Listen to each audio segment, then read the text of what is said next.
Welcome to the Adventures in Learning podcast. Before I went to South Africa, you met many members of the Children's Book Creators for Conservation team. But I have a treat for you. Today, you get to meet another one of them, and we get to talk all about our trip to South Africa.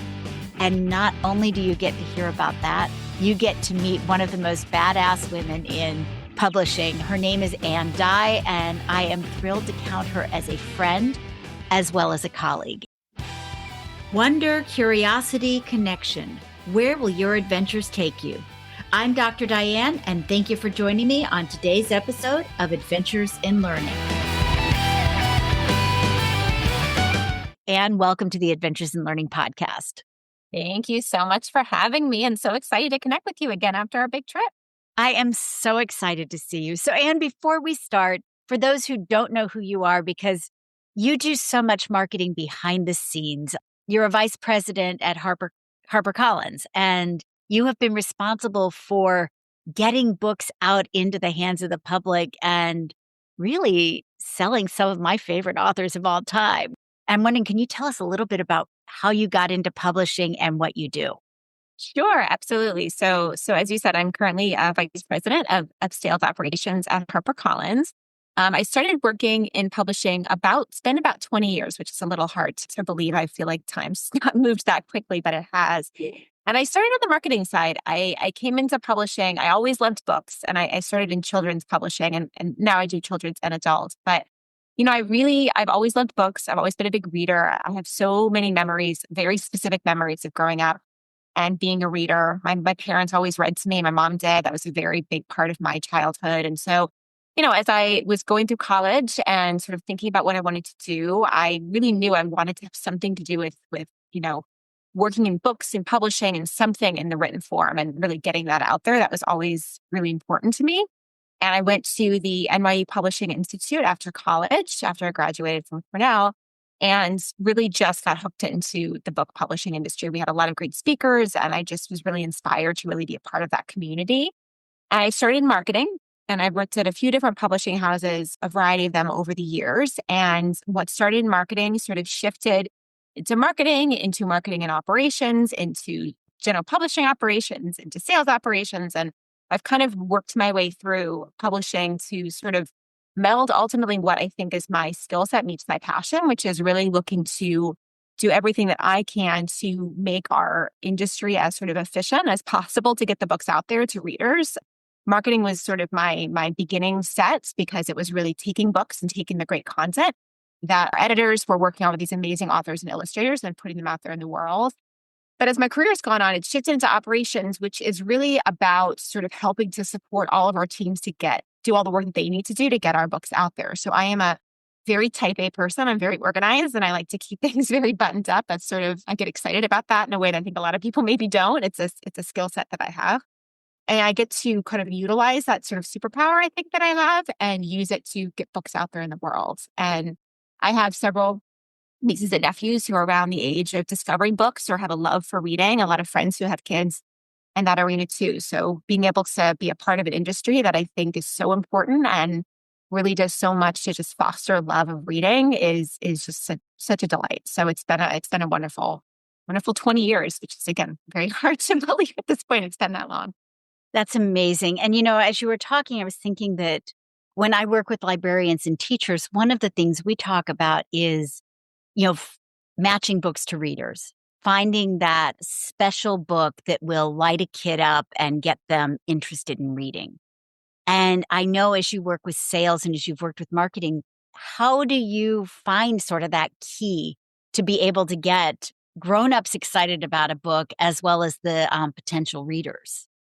I think so much of it is really just tapping into, I think, for whether it's a parent, it's a librarian, it's anyone, is really tapping into the value of what it means to get kids excited about something that helps educate and really mold their minds in a way that creates sort of really positive, forward-thinking adults. I mean, a lot of what I've seen a lot of times with doing marketing around books, it's the parents and teachers and librarians are just excited that they are excited about books. I mean, just getting a kid to get a book in their hands is really the win. So for us, when I came from the marketing background, it was really just showcasing, okay, how do we make this? How do we showcase that this is fun to get the kids excited about it? I spent a lot of time working at Disney with the Rick Riordan series. And it was one of my great joys. I had cousins at the time who were just the right age for the Red Pyramid and the Heroes of Olympus series when that was first kicking off. And just watching them, they thought I was a superhero, that I worked with this author. And so to have that kind of love that is really fostered through the creativity and really attaching kids to that creativity, then the win with the parents is just the fact that they're excited about it. I've had so many parents and friends who are just, they know their kids are attached to this one book and they want to gobble up as much as they can, because just really finding that love is harder and harder for kids because there's so many distractions out there, that for parents, it's just, what is that thing that really is going to get that kid excited? And often it's just finding that right author's voice, that right subject matter, and it really hooks them in. And it's really just finding that tidbit for the kid that's really going to get the parents excited. So it's a lot about just fostering what that particular kid's interest is and how you can show them that the books are a great way to kind of quench that thirst. Well, and you mentioned there's a lot of noise out there and a lot of distractions and competitions for books these days. How do you break through the noise? And like, if you were a parent or a librarian or a teacher who's trying to find that just right book, how do you break through the noise to find that? Like, where would you advise them to go? I think a lot of it is really looking at how you can really connect books to community. I think that with kids being so attached to their screens and so also overscheduled, I think it's thinking about how books are an opportunity to separate out from just the overflow of noise and give them a place to slow down and really find and establish connection and really allow them to think more deeply than they're able to do in the day-to-day. I think one of the things that I really appreciate with my childhood before there was so much screens and technology is that you really were able to separate out, here's my day-to-day and all the things I need to do with this time that I sat down with my parents and read.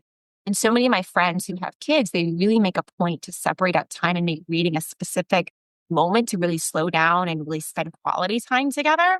And I think that there is, there's an importance in looking at reading as an opportunity to really both connect when you're reading together, whether it's a family activity or reading together when your kids are young, or really finding an opportunity to show that this is an opportunity to really just separate and do some kind of self-care and do something that's just for you, that's separate and kind of fosters your mental imagination in a different way. I just think that we move so fast now. It's a nice counterbalance to all of those other things that are competing for kids' attention. And I see a lot of times with my friends, it's like the one chance that they have to kind of not be running ragged to do the next thing and to just connect to the next thing. I think the noise oftentimes is where the way books can compete against that is just the fact that it's not that same fast-paced place that you are just jumping in and getting lost. It's a way to think more deeply and more thoughtfully that I think you do with the kind of quick movement that a lot of TV shows and other quick forms of entertainment give you that almost kind of scatter your brain, I think, more than anything else. I love that. One of the things I'm going to be offering my audience in 2026 is the opportunity to subscribe to a free calendar, and there will be a picture book a day offered to help build connection, empathy, and engagement. And you can purchase the books, you can get them from the library, but they're all books that are out there that hopefully will touch on the idea of engagement and empathy from a wide range of avenues, whether it's through school stories, environmental stories, stories about animals, but just trying to get some of these books out and help parents and librarians connect to them. And there's so much to that, I think. I think that even just those core concepts, like you said, of kindness and empathy, I think it's something that I think we take for granted is something that kids are going to have that sort of access to learning those skills. I just think that, again, with how fast-paced everything is, you don't really have those opportunities to showcase that in a way that is very sort of thoughtful, in a way that is going to really resonate. And I think that books have the power to do that in such a nice way that allow kids to sort of reflect and see themselves in a way that's very natural and organic. And so I think, again, it's like fostering that community and that sense of really focusing on utilizing reading time as a really a family activity, as a self-care activity for kids to have for themselves. It's just something that I think at least as an adult, I certainly see it as my time when I get to read and spend time that is really for me that I don't have in my overscheduled life, which kids have all the more now than they ever had before. And we're coming up on the holidays. So I'm going to ask you a fun question and put you a little bit on the spot. You have nieces and nephews and you've got friends with kids. What would be on your Christmas wish list or your holiday wish list to get for kids this year? I mean, I'm gonna tout a friend of mine who I was just messaging with, who was on our trip, which is Haley and Rocco, and they have their I Am a Loris book, which I had noted to you. One of my nephews loves all things animals, and he's very excited about animals. So anything that I can find that sort of helps foster that love for animals is always a great thing. I think I'd shared the story with you all that one of the things we did when we were on our trip to South Africa is we saw dung beetles, and my brother had said, please get a video of dung beetle. Like, he really wants to see it. And he thought it was hilarious. So when I was seeing Haley and John's book, we were on our trip together. I was like, I need to get, I want to expose more animals. And the loris was one that I feel like he would be very excited about. It's one of, there's not a lot of books out there for that. So that's one that I definitely want to get. And then to tout a little bit of my own company, because I have to a little bit, is there's a new food group book. And it's the humble pies that just came out, which is, if you've ever read any of the Big Cheese or the Sour Grape and the Bad Seed, that entire series is wonderful. So I'm going to get the newest book for my nieces and nephews. Oh, that sounds amazing. Imagine a space where curiosity drives innovation, where empathy fuels collaboration, and where learning feels less like a task and more like an adventure. My message isn't about adding more to your plate. It's about changing how you see the plate entirely. I'm Dr. Diane Jackson Schnorr, and through the power of purposeful play, I equip leaders, educators, and organizations with the tools you need to unlock creative problem solving, deepen human connection, and build resistant ecosystems of empathy and innovation. Attendees will walk away not just inspired, but empowered, with immediately usable strategies to spark curiosity in teams, to lead with empathy, and to infuse learning into their everyday cultures. You'll learn how play isn't child's work. It's the secret weapon of the world's most effective leaders and change makers. This is not a feel-good talk that fades by Monday morning. It's a movement, a shift in how we engage people, solve problems, and lead meaningful change. My talks and workshops are shaped by decades of experience in education and a transformative message that connects across sectors. Whether your audience is corporate, educational, or nonprofit, they'll leave ready to rethink what's possible, both personally and professionally. Because when we learn and lead through play, we don't just change organizations, we change the world. Check it out at drdianeadventures.com.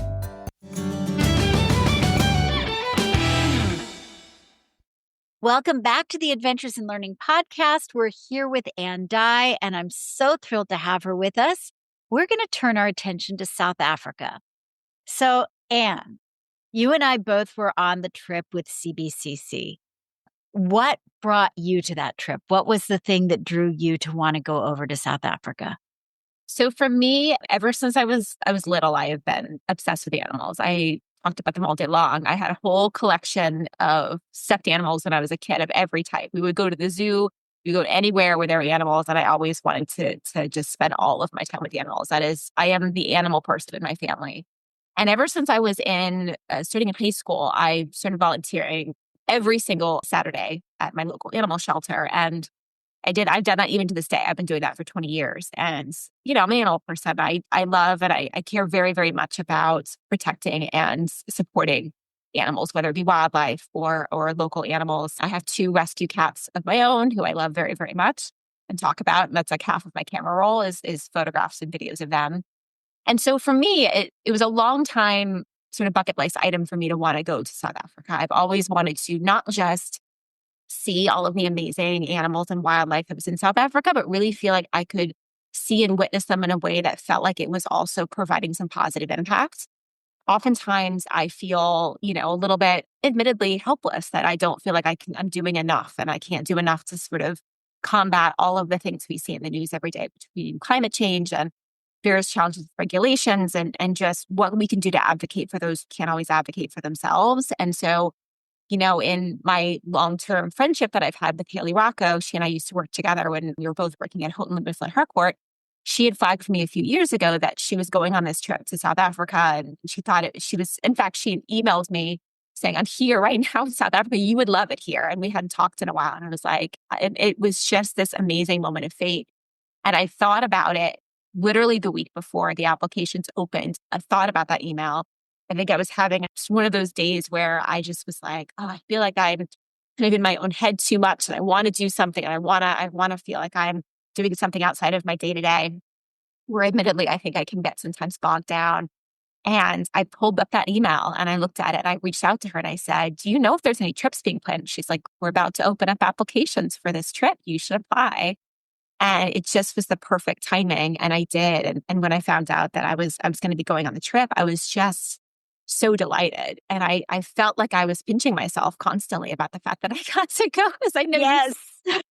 it was just, I was like, I can't believe it. And it still felt so surreal when we were there. But I think what was so amazing about it, even just in planning to go, was the fact that I loved that I would get to experience it, but in a way that was, I think, going to also create a way of giving back and doing some positive impact, and not just going to see these animals, but to do something that was hopefully providing some positive contribution. And it was just an amazing trip. So something I always wanted to do. And I just feel like I was able to really make it into a really life-changing experience.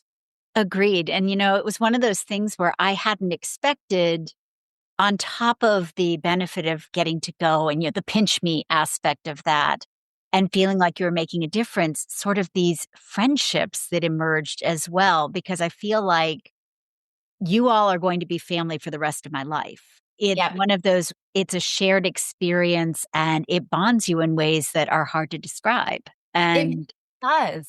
It really does. I think, and I'm someone who's, an admitted introvert. And so I remember going and being so excited, but I was like, am I going to get overloaded? What if, this is something where we just don't have the same experience? You never know, we going out and I knew even in the early exchanges that we had, I was like, this is going to be such a great group of individuals. Like, I just knew everyone was so just badass and also just really smart. And even that we developed this rapport before we even left as a group. And I just was like, I know this is going to be good. But you still had this nervousness where you're like, oh, are we all going to click? And is it going to?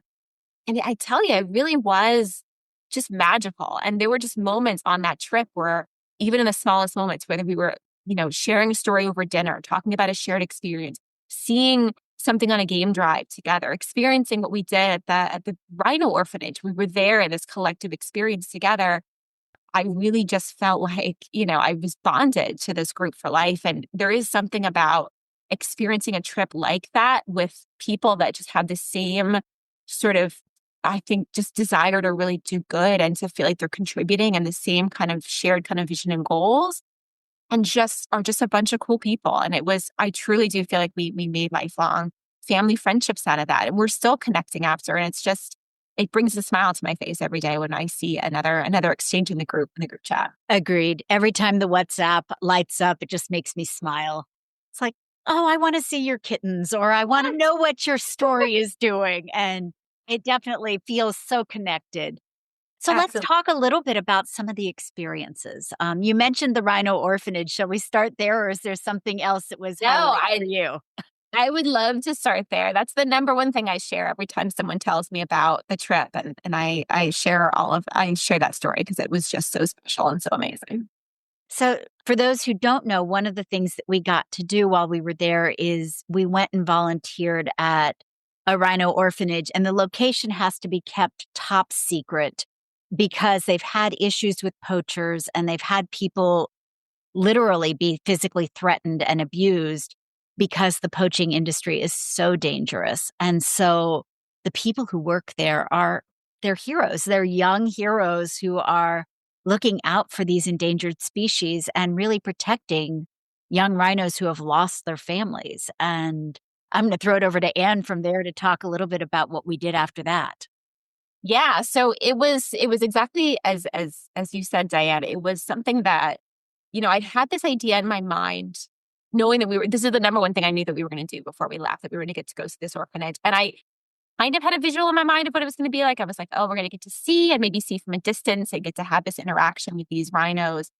And it was so much more than that. We had the amazing team that volunteers, the team that works there, were just so incredible. And they brought us right there on the ground floor to interact with these amazing animals. And, we got to feed them. We got to prepare bottles for them. And then we got to also feed them pellets. And so we were literally right up next to these animals and getting to hand feed them. And the thing that I remember so vividly to this day is that at one point you have the pellets in your hands and you're hand feeding these rhinos and they're closing their mouths around your hands. And there is this, it's hard to even explain. There was like this perfect amount of pressure they were putting on that shows this kind of trust that these animals have, that they were like, we're here to help and we're here for you. And they could, I'm sure could crush my hand if they wanted to, and they didn't. And they were very trusting. And that kind of bond, especially when you know the history and the fact that these animals come here because they're poachers and there's, unfortunate circumstances that bring them to this environment, but they're so cared for. And there is this bond of just doing this partnership with these amazing creatures to care for them that I think just like moves you to tears. It was amazing. And I do want to share the story that we have of our friend Meg, who had come as part of the CBC trip previously in 2023, had been there too. And I'm gonna mess up the name. It was Malala, the rhino that she had seen, who had come in back in 2023 and had seen her mother, that this rhino had seen her mother pass away in front of her. And she had lost an ear, unfortunately, due to a poacher attacking her. And Meg had seen this rhino as a baby 2 years ago. And at that point, she wasn't eating. She was disengaged, and got to see her 2 years later. And she had her whole little found family of other rhinos. She was thriving. She was doing well. And just seeing Meg's reaction to that brought me to tears, because you get to see from something that is so horrifying and terrible comes this ability for these animals to just be so resilient, and what it means for us to do our part, because we as humans are responsible for why this animal is in this situation, and to then be able to at least do some small part to help make up for that and to try to give this animal a chance and to see her thriving and doing well. It's an incredible light at the end of what could be a very dark and sad story. So that was just really powerful to be a part of that. It really was, and as you were talking, it was reminding me of something that Kevin, the reserve manager, had said to us when we were out on a drive, that they don't intervene when it's something that nature has done, and it would happen normally in nature. But if humans have done it, then it is up to us as humans to undo it and to fix it. And that's sort of the guiding principle that he uses as he's managing the reserve at Wild Tomorrow and, looking after all of the various animals who live and interact on that space. And there's so much to that. And that has stuck with me a lot, because I think that shows such a profound respect for nature and also our role and how important it is to play our part. And I thought about that a lot, also related to the other big experience that sticks out in my mind that we had, which was taking part in a rhino dehorning procedure, which, if you're not familiar with that, is a process that some of these groups will do in partnership with veterinarian tied to donations. It's not an inexpensive procedure, but it is a proactive procedure. It does not hurt the rhinos at all, to remove their horns in order to make them less appealing for poachers and to do a protective measure. And you think about things like that, and it is so unfortunate that we have to do that. I know they're looking at other technologies and other ways to maybe avoid this part, but it is a necessary thing because we cause the problem. So knowing that because human beings are responsible for this piece, it is so important that we look for solutions and an ability to do what we can to protect these animals from what is, human inflicted pain, and to watch these incredible individuals who do this, and watching this veterinarian who he was speaking through how much they've had to work through perfecting the right, anesthetic and everything that they're using specifically for this animal, and how much care they put into it is pretty remarkable to see, because we are, when we're responsible, I do think it's our job to be responsible for helping to come up with solutions for these sorts of problems. And I love that Wild Tomorrow, we're so incredible this entire trip, is part of these solutions. And we get to help in a small way. Absolutely. And as you were talking about the dehorning, it reminded me, we were able to briefly hold the stub of the horn before it gets locked up because you're not allowed to take it, it's all accounted for with the government to make sure that it's not being poached and otherwise used.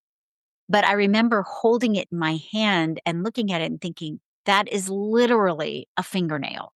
It's a giant fingernail, but it's made of the same material that our fingernails are made of. And that caught me in ways I wasn't expecting in terms of, thinking about poaching and why, destroying an entire animal to get at a fingernail, and the things that we have to do to protect them, and there was that beautiful moment for me, at least, where I got to assist for a moment in that procedure and was rubbing lotion on the stump afterwards. And, the rhino is still groggy. And I just had this moment of feeling incredibly connected to her and hoping that this would serve as a deterrent so that poachers didn't come after her on the preserves, and then that takes you into knowing that that's an issue, all the complications around poaching, you know, the poverty and the desperation that can lead to it, the big crime syndicates and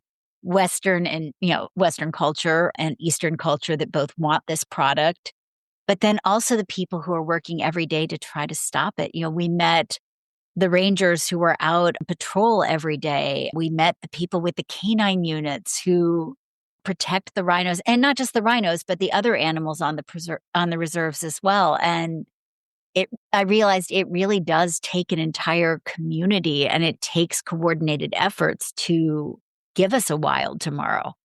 It really does. And it really takes, it's such an inspiring combination of like skill sets and individuals who have different abilities to really come together and do all of that.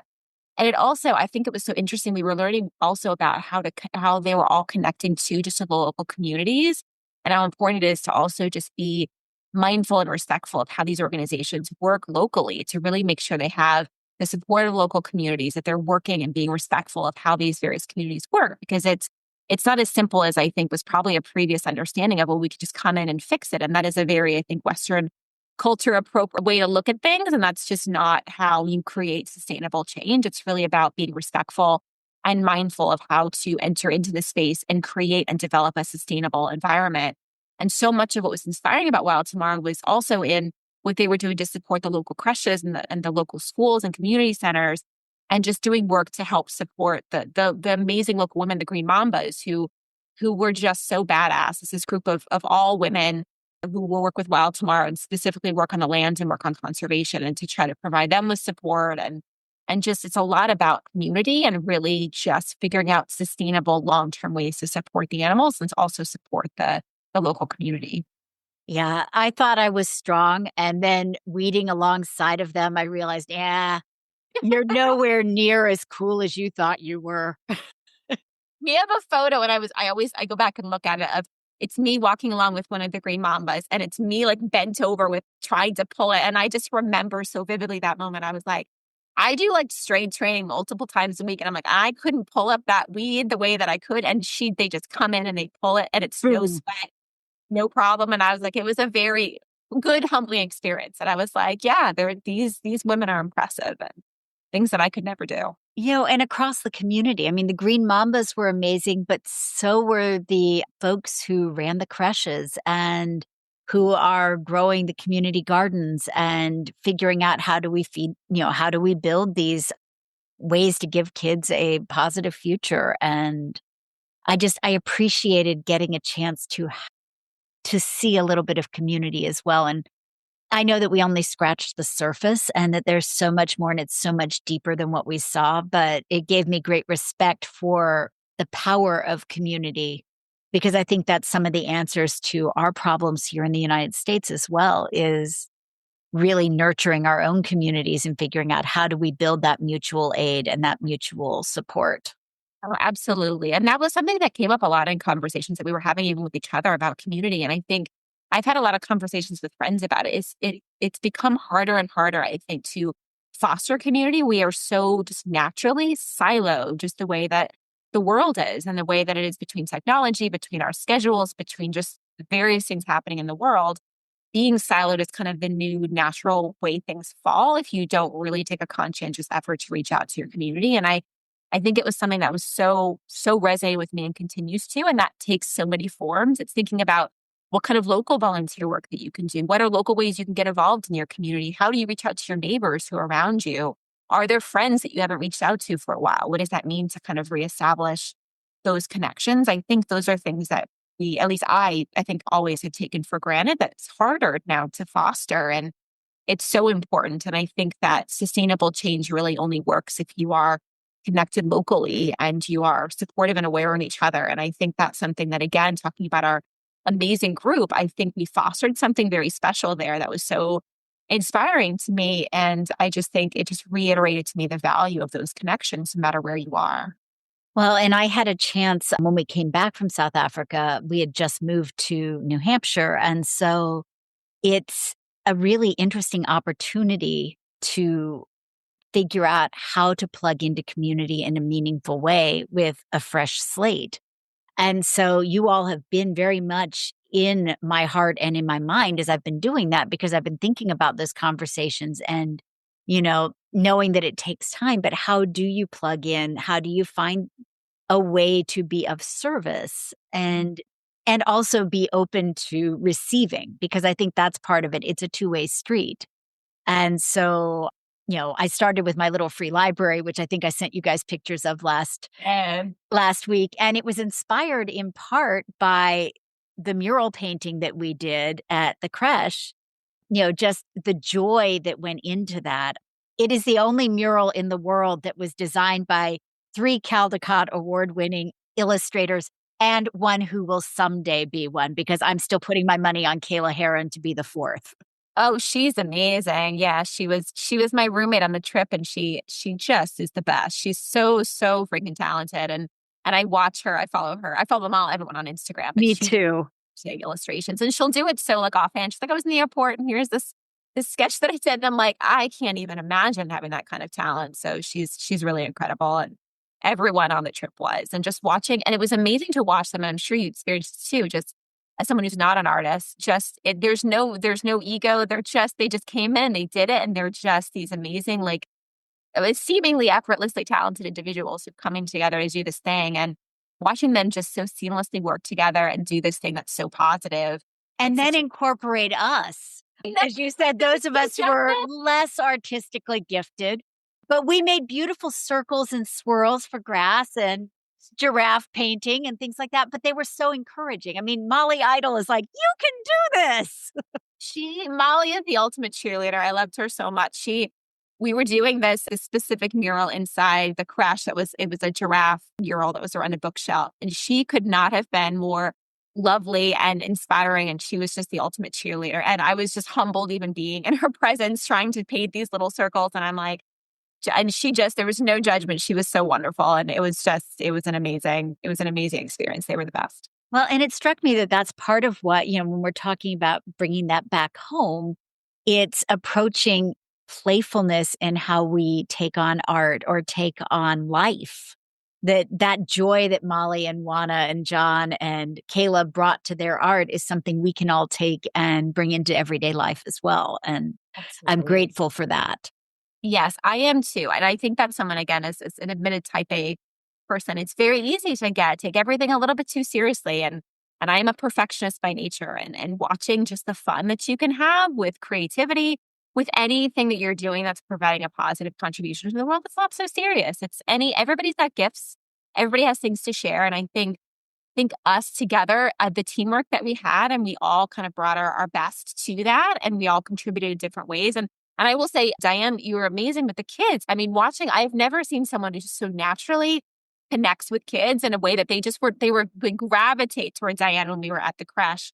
And it's because I think they just saw you as this safe person that they could talk to. You just had such a warmth to you that I think that's a gift in and of itself that not everyone has. And so knowing how you can contribute and just providing those gifts, I think is worth a lot.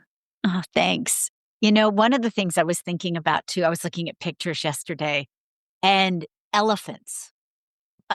I still can't get that elephant out of my mind. The one who turned and walked right past our ears flapping in the wind. Uh-huh. The look in that elephant's eyes. But I mean, it was one of those magical moments I won't ever forget. And sharing it with you all made it even more special. And it Yeah. was sort of that moment of being so close that you literally could hold your breath as an elephant went past. And it's a memory it's the same thing. I'm never going to forget that either.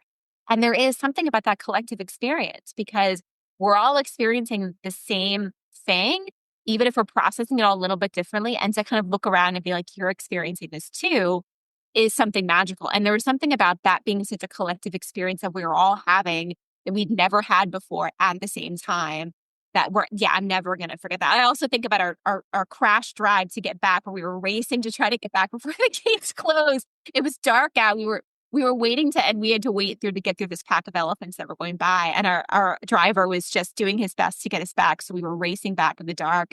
And I can still feel the wind in my face as we were trying to get back so quickly. And it's just such a magical experience. I left my body, I feel like multiple times that trip, be like, I'm never going to experience being in the moment and being like, all right, even I had my camera out, which goes back to that whole idea of connections and being present. Like I had to put my camera down sometimes and be like, and I was very good. I was like, be present, remember this and feel it because, that's going to stand out so much, even more than a picture will. Well, and you said that at one point early on in our trip, and I really held on to that and absorbed it because I have beautiful pictures and I was able to get just incredible shots and discovered that that was a fun way for me to be artistic. But I also put the camera down. And so much of what I remember is from just sitting there and breathing and being part of it. I was thinking about there were just so many magical moments, whether it was sitting with the hippos. And for Mm, me, that is probably one of my favorite things was to sit on this bank and watch hippos swimming in the water and snorting and yawning. And oh my they're gosh. just, they're magical, incredible, dangerous animals. Um, do not bring a hippo home as a pet, kids. But they are absolutely fascinating creatures to watch because they're communicating with each other the whole time. And, just knowing that you're there surrounded by all of this beauty. And for me, I think maybe the other thing is realizing how biodiverse Mhm. South Africa is, but how biodiverse all of Africa is. We had the experience of one country, but within that one country, there are so many different biomes and it's so much deeper than what we're taught in school. In school, it sort of all gets lumped into savanna and Yeah. lions and elephants and maybe a hyena for Wana. Um, but you don't get a whole lot more than that in school. It's very stereotyped down to this one thing. And we were seeing, you know, little bits of rainforest and we saw ocean biomes and we saw rock pools and we saw rivers and we saw savanna and we saw mountains. Yeah. And there was so much diversity within what we saw and who lived there that I think for me, that was eye opening. And that's something I'm sort of holding on to right now as I'm sort of thinking about my next steps and what I want to do with this experience and sharing it is how do you communicate how rich and diverse the animals, the people, and the land are?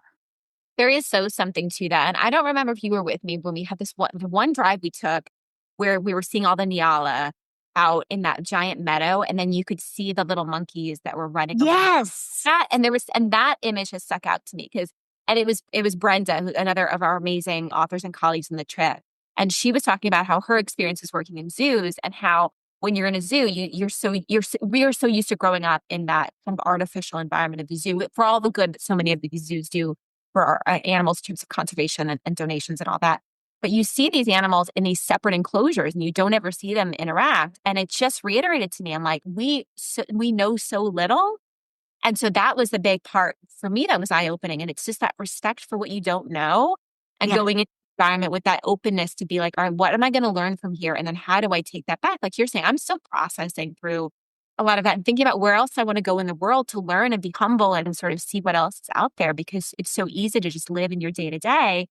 But just knowing that even what we've grown up and seeing, is different than what the reality is. And I think that that's so important. You think about how you grew up to be a conscientious, concerned citizen. It's about sort of always learning and always being open to sort of seeing that the worldview that you have is so small compared to what all is out there. And how do you continue to absorb that information and what can you do with it moving forward? I love that. All right. So last question for today. What currently brings you hope? I would say what currently brings me hope is watching acts of service and any act of service that I see in the day to day. I do volunteering locally at an animal shelter and seeing with my colleagues that I volunteer with and seeing them come in and do some positive good works. Hearing about family and friends who are doing great volunteer work. I think anything that shows me commitment to trying to make the world a little bit better than how you leave it, I think that gives me hope. I think the easy thing anymore is to just get through your day to day and do the things that you need to do to survive. And that's very real and self-care is important. But I think what brings me hope is seeing others kind of give a little bit more and try to do something a little bit outside of themselves. Because one of the things I took away from the trip and something that I really want to do is try to find little ways in the day to day to bring a little bit of extra joy and positivity to the world. I think it can be in small efforts, but I think there's a lot of value to try and do a little bit of good in the day to day. Well, and I know you well enough to know that you are doing your little bit of good every single day. And you are sunshine personified. And I am so grateful that you were on the show today. Thank you so much for having me. So great to reconnect with you. It's been just a delight. Thank you. You've been listening to the Adventures in Learning podcast with your host, Dr. Diane. If you like what you're hearing, please subscribe, download, and let us know what you think. And please tell a friend. If you want the full show notes and the pictures, please go to drdianeadventures.com. We look forward to you joining us on our next adventure.